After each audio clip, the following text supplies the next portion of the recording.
I've talked a lot over the last year and a half or so about all the things I love about the Tesla and the Model 3 and the Standard Range Plus and all the great parts of being a Tesla owner. But in this video, I kind of want to flip the script a bit and tell you about some of the negatives.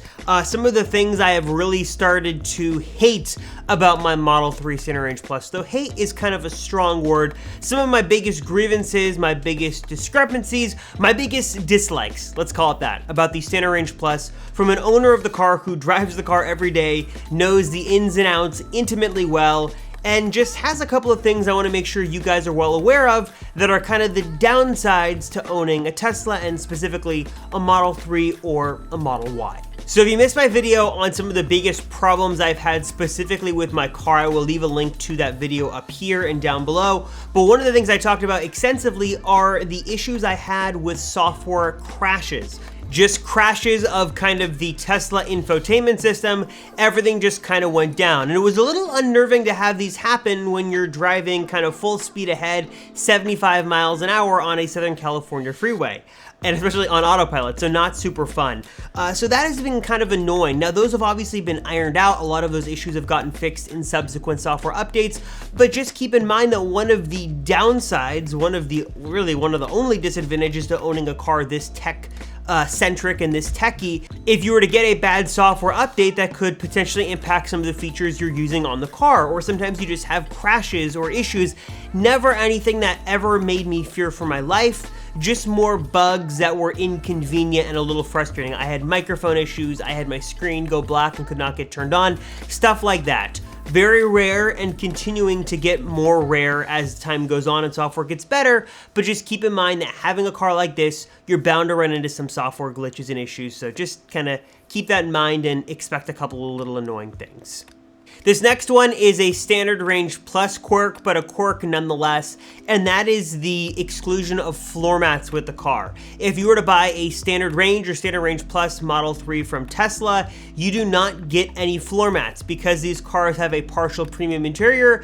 Tesla, I guess, doesn't deem them necessary enough or worthy enough to have floor mats. And I know this is a small gripe and a small complaint, and obviously, I'll be honest, I kind of have to nitpick here because this car is so good, but not having floor mats is kind of annoying, especially for a car that is $40,000. No floor mats for the driver's side, the passenger side, nothing for the back, no kind of protective covering for the frunk up at the front of the car. Obviously, this can be easily rectified by buying some floor mats online. I've got a couple of links on Amazon down below to some of my favorites and some of the ones I picked up, but just keep in mind that these cars do not come with floor mats.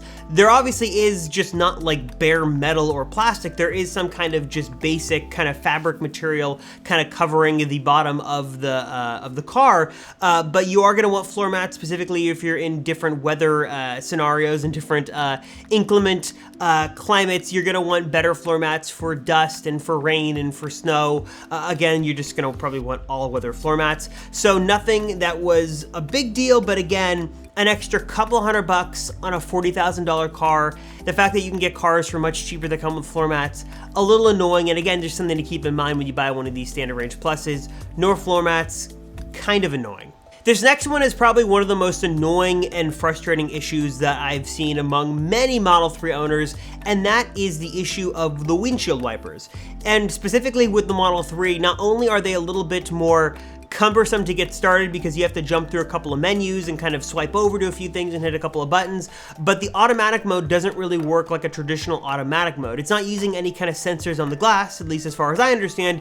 It's actually using the cameras and the autopilot cameras to detect water on the windshield. Now again, to Tesla's credit, and because of software updates, these have gotten better over time, and these algorithms and machine learning processes have gotten better at detecting the water, but it's still not perfect. There's a lot of times that the water that gets on your windshield is just enough to make you want to start the windshield wipers, but not enough to get the system to automatically do it for you. So typically I'm going in and manually setting 1 or setting 2 or setting them off.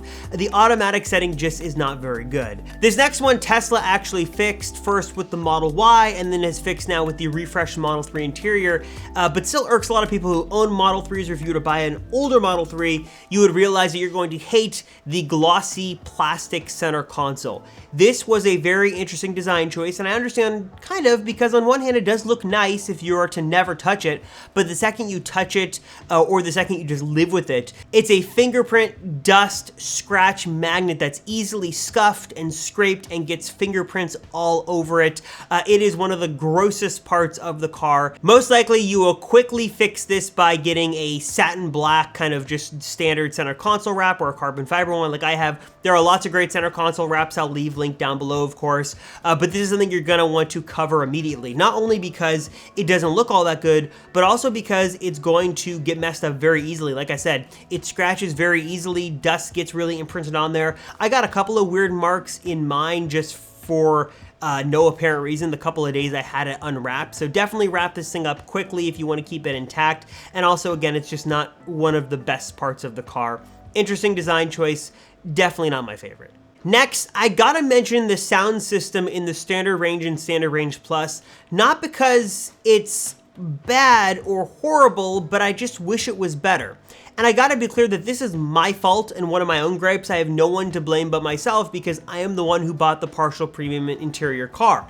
I knew that I was not getting the full sound system when I bought the car. I kind of knew what I was getting myself into, but I still just wish it was better.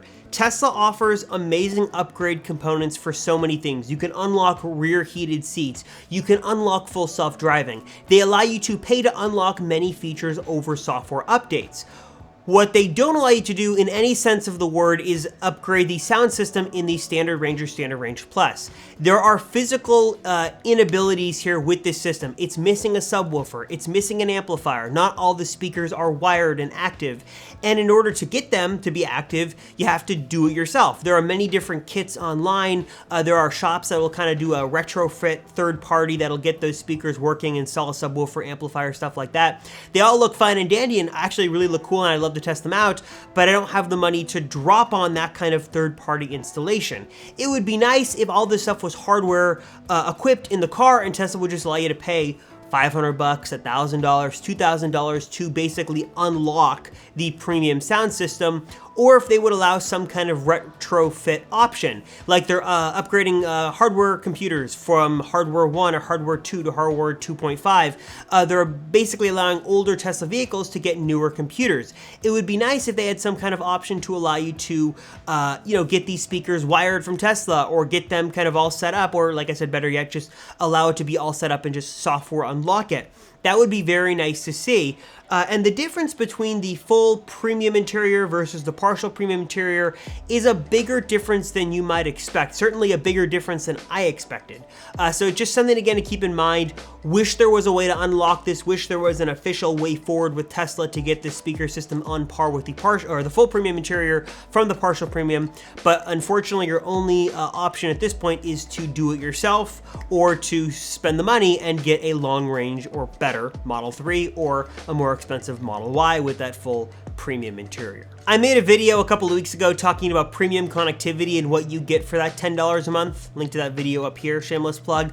But in that video, I saw a lot of comments on people just miffed and annoyed at Tesla trying to get more money from its customers, kind of a money grabbing opportunity. And as much as I like premium connectivity, it is something to keep in mind that you will buy a new car from Tesla and spend tens of thousands of dollars, but either after a month or a year, depending on which car you get, you will have to pay for premium connectivity. I guess it kind of makes sense. If you were to buy a smartphone, you can buy the phone, but you're still paying for the data plan. If you bought an Apple Watch, you still got to pay for that data plan. So it is just something to keep in mind, but it is a little annoying and a little just, I don't know, it's kind of annoying that you do have to pay extra for that premium connectivity feature set. It's not a huge amount of money or an unreasonable amount of money, but again, if you do want to access premium connectivity and its features, you are going to have to pay Tesla more money to do so, $10 a month in order to do so. A lot of people think those options and those features should be included free with the car. I don't disagree, but again, just a little something annoying to keep in mind. Something else that's just more than a little annoying is the lack of a NEMA 1450 adapter when you get the car. Now, to be clear, when you get the Tesla and take delivery, you do get the important J1772, 1172, I always get that mixed up. That is the adapter you're going to need to use things like PlugShare and EVgo, any kind of standard charging station. You do get that adapter with the car. But if you want to charge at home and you want to kind of step up from the standard 120 volt outlet to something a little bit more usable, you're most likely, at least in the US, going to need a NEMA 1450 adapter. Tesla used to include these standard when you took delivery of the Model 3. They do not do that any longer, and you do have to pony up the money to buy this separately. I do understand them not giving you the full kit or those different plugs that are a little less common, but I feel like NEMA 1450, especially in the US, is kind of the standard. It'd be nice if they would give that with the car when you took delivery, that would be included, and that would not be in an extra 35 bucks you have to purchase from Tesla. And oftentimes it does actually kind of go out of stock, which is a little annoying. So something to keep in mind if you are planning to buy the car and charge at home, make sure that adapter is in stock or buy it early if you can, because it does not come with the car and you're kind of stuck just waiting at this point to having to buy that separately and then get it shipped to you and get it working. And last but not least, kind of going again specifically to the Standard Range Plus, it's the lack of ambient lighting in the car. Now, this is not really an issue during daylight hours or any time that there's basically any sort of sunlight, but once you get to nighttime and nighttime driving, the Standard Range Plus, because again it has that partial premium interior, it's missing some of the interior lighting, and I did notice that the inside of the car is a little dark. You do get some lights in the car, as you can see from this video, but it's not a whole lot, and it can be, at least in my opinion, a little too dark at night. Not uncomfortable, not enough to make me not like the car, but it's a little less than I would like. And again, just one of those weird decisions from Tesla to do with a cheaper car, I guess, is to not give them all interior lights, even though I'm going to assume that those lights are there, they're just not turned on. Again, it's a little thing, it does irk me a little bit, and just one of those things I really don't like about my car. I wish there was better ambient lighting, especially at night, and it gets a little dark inside of the Standard Range Plus or Standard Range at night when you're driving around. So there you go. Those are 8 things that I do not like about my Standard Range Plus. Again, I got to admit, I have to kind of nitpick because there is so much I really love about this car. I've talked about in many videos before all the things that I like, but those are some of the downsides and some of the things I really don't like about the Model 3 specifically. What do you guys think? What are your thoughts as an owner? What are some things you don't like about the car? As a potential owner or a skeptic, what are the things that are holding you back, and what are some of the biggest downsides you found in your research into the Tesla ecosystem? Model 3, Model Y, S, or X. Let me know in the comments down below. As always, thank you guys so much for watching. I am Robert Rosenfeld. Very much appreciate your support. Thank you very much for watching, and I'll see you in the next one.